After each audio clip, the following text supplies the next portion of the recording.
It's like, what were you doing with my drapes? The drapes that were hanging in the apartment. I never got the answer to that. Hi, this is Kari from Sky Properties, and today we're going to talk about whether or not to stage.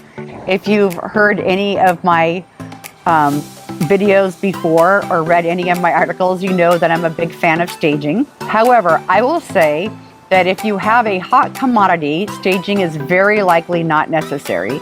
And I say that because if you price your unit right, you advertise it right, it's going to rent fast whether or not you stage it. Okay, that being said, if your apartment doesn't rent, then of course you need to adjust things.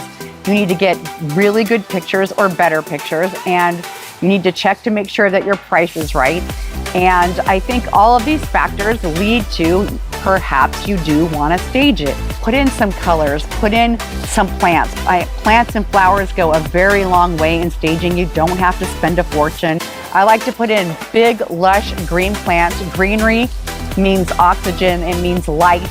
It puts out a good vibe, and you're trying to appeal to all the senses when you're renting an apartment. Sometimes we keep it under $100. We just put in towels and soaps. And I would say be smart as to when you're going to stage things.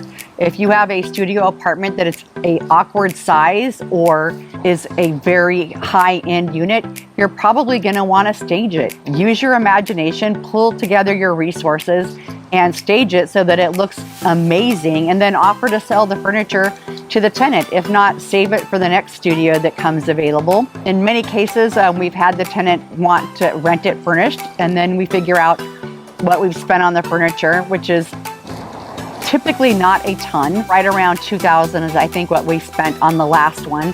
And then we just prorate that over a 2-year period of time. And I think it works out really well. Staging is not always necessary, but it can sure add a lot to your photos and make your unit rent faster.